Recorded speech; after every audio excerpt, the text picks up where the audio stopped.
وہاں جو ہاتھ لگانے کی کوشش کر رہا ہے وہ اپنے ہاتھوں کو بچا لے، آگ تمہارا انتظار کر رہی ہے، آگ تمہارا انتظار کر رہی ہے۔ اس لیے کہ اللہ فرماتا من عادی لی ولیا فقد آذنتہ بالحرب، جس نے میرے ولی سے دشمنی کی میں اس کو اپنے ساتھ جنگ کا اعلان کرتا ہوں۔ بھی میرے عزیزو، بے شمار جانیں ہماری درمیان سے جا رہی ہیں۔ آپ کو اندازہ ہے موت اتنی عام ہو گئی ہے، اتنی عام ہو گئی ہے کہ اب لوگوں کو موت پر کوئی افسوس بھی نہیں ہوتا۔ ہر دن خبریں موت کی سرخیاں چھاپتی ہیں، 100-200 کی موت کوئی معنی نہیں رکھتی۔ آج فلسطین کے نہتے بچوں میں تقریباً 45,000 لوگ سال بھر میں مر گئے۔ 45,000 کوئی تعداد ہوتی ہے کہ نہیں ہوتی؟ اتنی بڑی جانوں کا جو نقصان ہے یہ آزمائش ہے، اور یہ جانوں کے ذریعے سے آزمائش تھی۔ مال کی کمی کی آزمائش تو ایسی ہے، ملک شام، یمن، بہت سارے ایسے ٹوٹے پھوٹے علاقے، عراق، جہاں پر لوگ کھانا اور دوائیوں سے جوجھ رہے ہیں اس طرح سے کہ وہ گھاس کھانے پر مجبور ہیں۔ بہت سارے ایسے علاقے جہاں پر چھوٹے بچے پھینکے ہوئے کچرے میں سے دانے چن کر کے کھا لیا کرتے ہیں۔ وہ اپنے پیٹ کی اس آگ کو بجھانے کے لیے دانے دانے کے لیے ترس رہے ہیں۔ یہ بھوک کی آزمائش ہے، مال کی کمی کی آزمائش ہے، جانوں کی آزمائش ہے۔ عزیزان گرامی وقار، اور پھر خوف کے ذریعے سے جو آزمائش ہے وہ ہم دیکھ رہے ہیں آج۔ خوف ظالموں کے ذریعے سے تم پر مسلط کیا جائے گا۔ ہر آدمی ڈرا سہما ہوا، ہر آدمی اپنے اندر ایک ڈر لیے بیٹھا ہے کہ نکلوں گا تو کیا ہو جائے گا۔ ان سب کے درمیان اللہ کی بارگاہ میں سجدہ ریز ہونے کا نام ایمان ہے۔ سب حالات ہوں گے اس طرح سے، اور انہی حالات کے درمیان جو بندہ اپنا سر جھکاتا ہے مولا کریم کی بارگاہ میں وہ ایمان والا ہے۔ آؤ اگر ایمان کی کمال کی مثال دیکھنا ہے تو کربلا کے میدان میں کون کون سی آزمائشیں تھیں۔ بھوک کی بھی آزمائش ہے، پیاس کی بھی آزمائش ہے، جان کی بھی آزمائش ہے، خوف کی بھی آزمائش ہے۔ سب چیزیں ایک ساتھ کربلا کے میدان میں آئی۔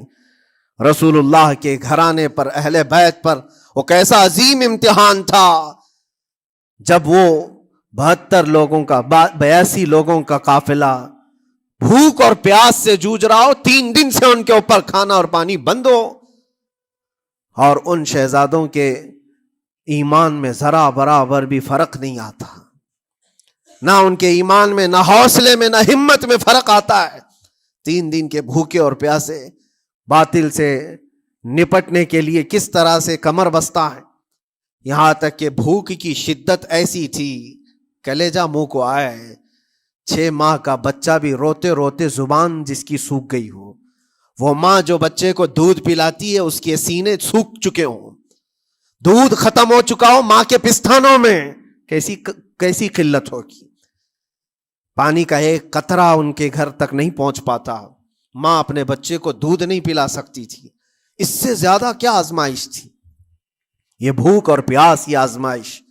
پھر جانوں کی آزمائش تو ایسی، اللہ اکبر، 56 سال کی عمر کا وہ شہزادہ عالی وقار، سیدہ کائنات فاطمۃ الزہرا کا نور نظر، امام عالی مقام سید الشہداء امام حسین رضی اللہ تعالیٰ عنہ، جب میدان کربلا میں لاشوں کو اٹھاتے تھے، کتنی لاشیں اٹھائی، کبھی بیٹے کی، کبھی بھتیجے کی، کبھی بھانجے کی، کبھی بھائیوں کی، کبھی عزیزوں کی۔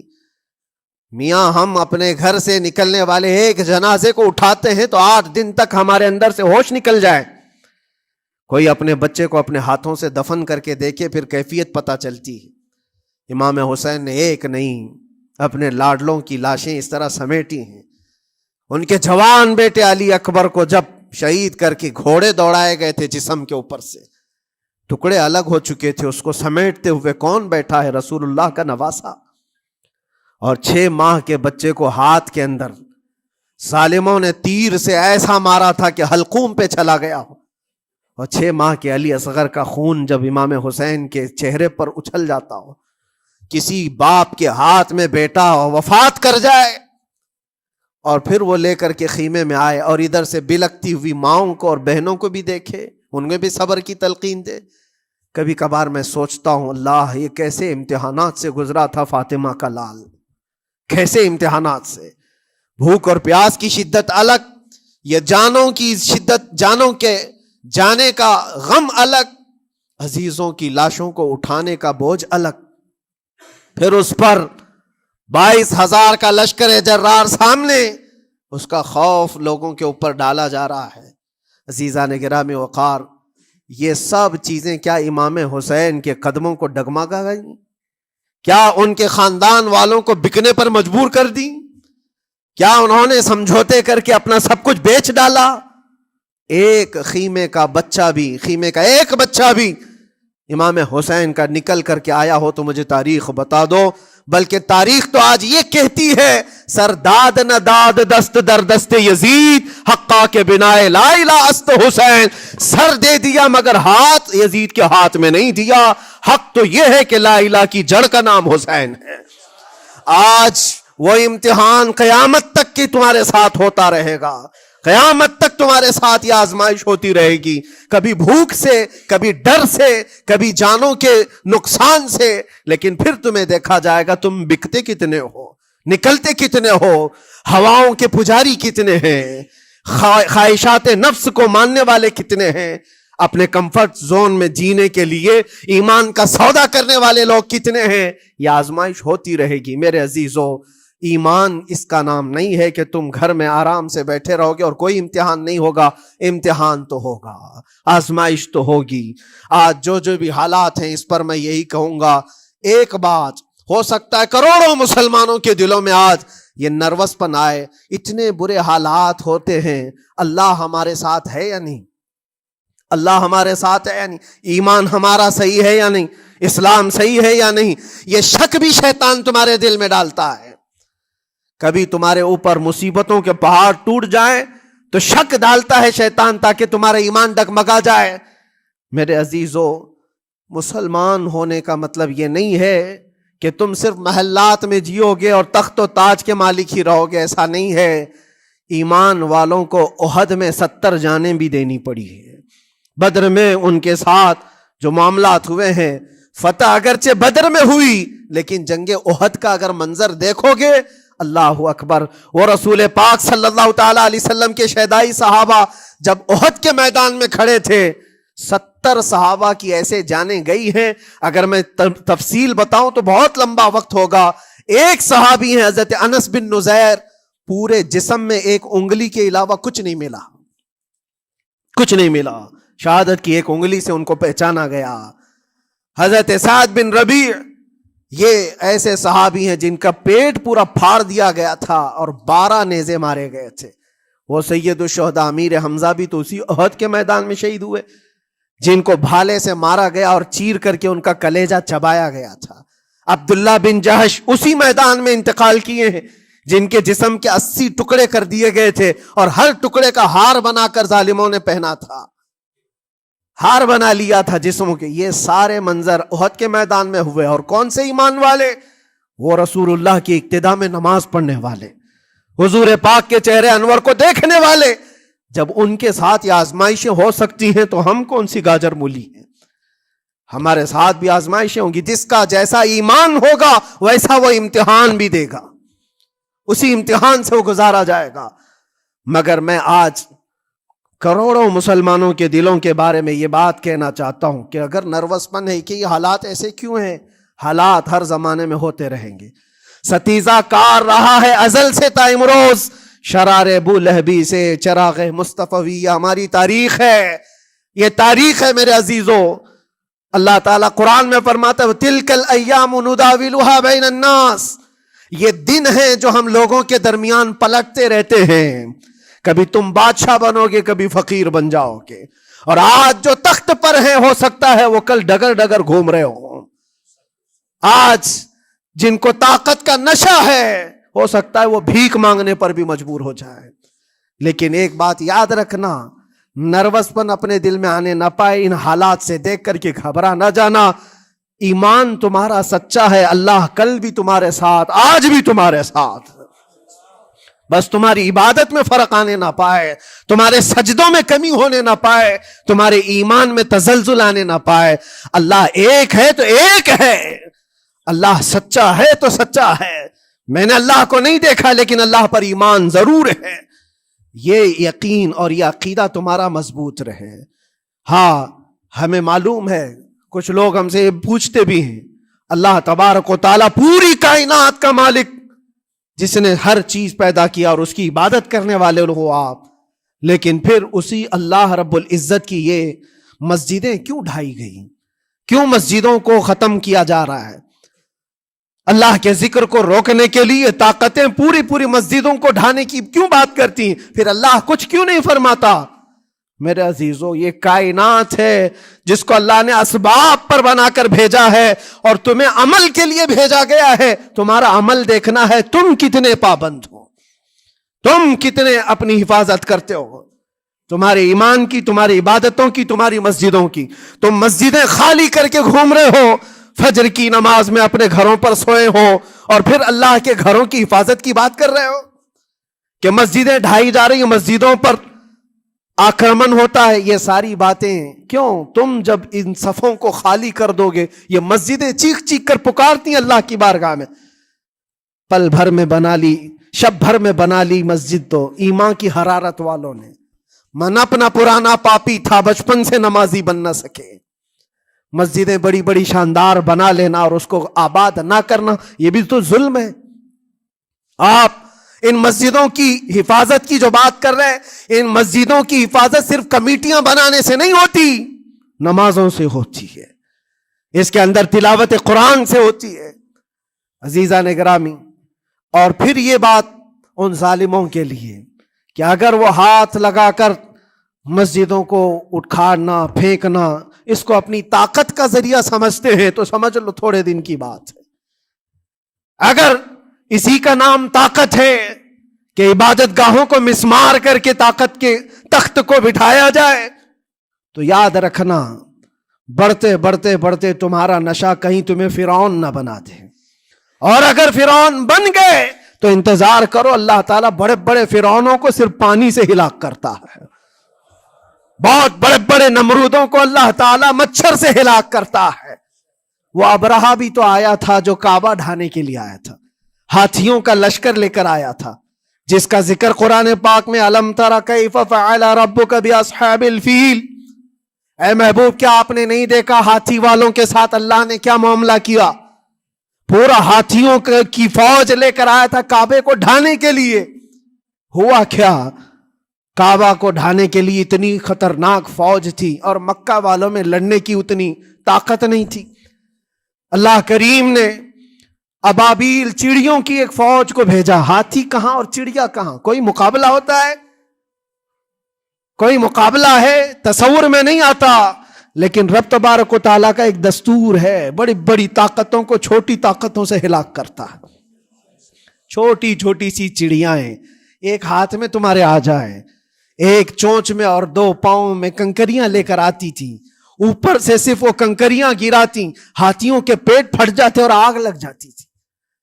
اللہ تبارک و تعالیٰ کی طاقت کا یہ مشاہدہ، قوت کا ایک ہلکا سا اظہار جو مکہ کی ان وادیوں میں ہوا، منا، اور اللہ تعالیٰ فرماتا ہے فَجَعَلَهُمْ كَعَصْفٍ مَأْكُولٍ، اللہ نے ان کو ایسا کر دیا جیسے کھائی ہوئی مرغی ہوتی ہے، نوچ نوچ کر کے کھا کر چھوڑی ہوئی مرغی ہو۔ پوری فوج کی حالت ایسی ہو گئی تھی۔ کعبہ مکرمہ کو ڈھانے کے لیے آئے، تب اللہ تبارک و تعالی ظالموں کو کس طرح سے نیست و نابود فرمایا۔ ہمیں یقین ہے میرے عزیزوں، اللہ تبارک و تعالی وہ ابابیل بھیجنے والا مولا آج بھی زندہ اور ہمیشہ زندہ رہے گا۔ وہ حی اور قیوم ہے، ہمیشہ سے زندہ ہے اور ہمیشہ زندہ رہے گا، لیکن تمہارا امتحان ہوتا رہے گا، تمہارا امتحان ہوتا رہے گا۔ اللہ کے نبی صلی اللہ تعالی علیہ وسلم کے لیے مدد آئی ہے تو اس کا مطلب یہ نہیں ہے کہ وہ صرف بیٹھ کر کے مدینے میں دعائیں کرتے تھے، نہیں، عمل کے میدان میں اترے بھی ہیں۔ صحابہ نے بھوک اور پیاس برداشت کی ہے، کتنے کتنے دنوں تک وہ ایک کھجور پر پورا دن گزارتے تھے، پیوند لگے کپڑے۔ حضرت ابو ہریرہ فرماتے ہیں ہم تو ایک جنگ سے ایسے واپس آئے تھے کہ ہمارے پاؤں کے پورے ناخن اکھڑ گئے تھے، پاؤں کے ناخن اکھڑ گئے۔ خندق کے میدان میں خود نبی پاک صلی اللہ علیہ وسلم اپنے ہاتھوں سے خندق کھودتے رہے، اور پیٹ پر پتھر باندھنا، یہ سب مشقتیں، سٹرگل کیا ہے۔ پھر اللہ سے یہ دعا کیا مولا تو اپنی مدد بھیج دے، تو اپنے رحم و کرم کی بارشیں برسا، اور ہم یہاں مست کھا پی کر کے پھر دعا کرتے ہیں مدد آ جائے۔ تم نے محنت کون سی کی، کون سی مشقت کی؟ میرے عزیزو، اگر محنت و مشقت میدان میں اتر کر کرنے کا موقع نہیں ہے تو عبادتیں تو کرو اپنی پوری، اپنی نمازیں تو کمپلیٹ کر لو، اور اللہ کو راضی کرو۔ اپنے گناہوں سے اگر وہ غضبناک ہے تو توبہ کرو۔ اور جاتے جاتے یہ بات بھی میں عرض کروں گا کہ آج جن لوگوں کو ایسا لگتا ہے کہ یہ کھیل تماشا ہے، ایک بات یاد رکھنا، کسی مسجد کے ختم ہو جانے سے یا مومن کے کسی کے ہار جانے سے ایمان کبھی ہارتا نہیں ہے، ایمان ہمیشہ جیتتا ہے۔ تھوڑی دیر کی تکلیف تو مومن کو ہو سکتی ہے، لیکن اس کے ساتھ ایمان ہے تو ہمیشہ سر بلند ہے۔ اس سے بڑی کوئی کامیابی کیا ہے؟ ہم نے دیکھا ہے کربلا کی تاریخ میں جیتا کون ہے؟ دنیا کی نظر میں، اس وقت کی میڈیا کی نظر میں، اس وقت کے جو کتے ہوں گے ان کی نظر میں یزید جیتا ہوگا، لیکن قیامت تک ہر مومن کہتا ہے بادشاہ است حسین، بادشاہ است حسین۔ ایمان کی جیت ہمیشہ ہے، اگرچہ وہ ٹکڑوں میں بدل جائے، اگرچہ وہ 1000 ٹکڑوں میں ہو جائے۔ آج بھی پھریرا لہرا رہا ہے تو حسین اعظم کا لہرا رہا ہے۔ اسی لیے یاد رکھو، صرف تخت پہ چڑھ کر بیٹھنے کا نام جیت نہیں ہے۔ ابھی الیکشن بھی گزرا، کچھ لوگ نروس ہوں گے کہ ہم ہار گئے۔ اگر وہ ایمان والے ہیں، سچے ایمان والے ہیں، تو انہیں یاد رکھنا چاہیے جیت اور ہار صرف تخت حاصل کرنے کا نام نہیں ہے، دلوں پر حکومت کرنے کا نام جیت ہے۔ اور آج 800 سال گزر گئے، ہند الولی سلطان الاولیاء غریب نواز کی حکومت ہم سب پر قائم ہے۔ کس بات کی حکومت ہے یہ دلوں کی حکومت ہے۔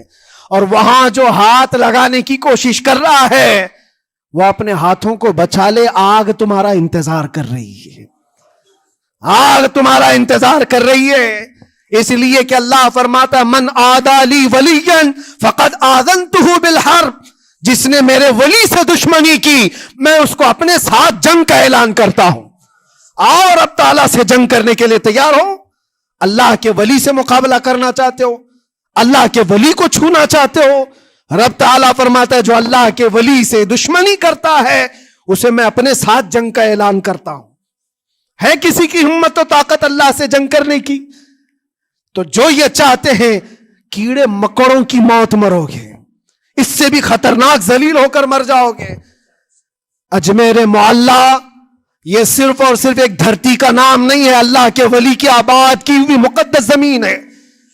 اور ہم سنیوں کی آستھا ایسے ہے، امام اہل سنت فاضل بریلوی اعلیٰ حضرت فرماتے ہیں دنیا بھر میں جہاں دعائیں قبول ہوتی ہیں ان جگہوں میں سے ایک جگہ کا نام اجمیر معلیٰ ہے، جہاں اللہ تعالیٰ دعائیں قبول فرماتا ہے۔ ہم اپنی آستھا ہی نہیں رکھتے میرے عزیزو، اپنی جان بھی حاضر ہے غریب نواز کے قدموں کے لیے۔ اس لیے میں کہنا چاہتا ہوں سرکار غریب نواز رضی اللہ تعالیٰ عنہ کے رکشک، یہ لوگ اگر یہ سمجھتے ہیں کہ مسلمان بکھر گئے ہیں، ٹوٹے ہیں، بکھرے ہیں، ان کے پاس کوئی طاقت نہیں، کوئی سیاست نہیں، اور ہم جس کو چاہیں آکرمن کر کے ختم کر دیں، ہو سکتا ہے ہم سب کو مار ڈالو تمہاری طاقت کے ذریعے، لیکن وہ غریب نواز ہے۔ اپنے باپ داداؤں کی تاریخ یاد رکھنا، پوچھنا، جو غریب نواز کو اٹھانے کی کوشش کیا اٹھ گئے ہیں، اور وہ دھرتی پہ آج بھی آباد ہے۔ انشاءاللہ قیامت تک اجمیر معلیٰ چمکتا رہے گا۔ سرکار غریب نواز رضی اللہ تعالیٰ عنہ کے آستانے سے جو فیض بٹتا ہے، اپنے اور غیر سب وہاں سے فائدہ اٹھاتے ہیں، سب لوگوں کو برابر فائدہ اٹھایا جاتا ہے۔ اسی لیے میرے عزیزوں، یہ آزمائشوں کے دور میں میری صرف ایک ہی گزارش ہے، اپنا ایمان مضبوط کرو، اپنا ایمان مضبوط کرو۔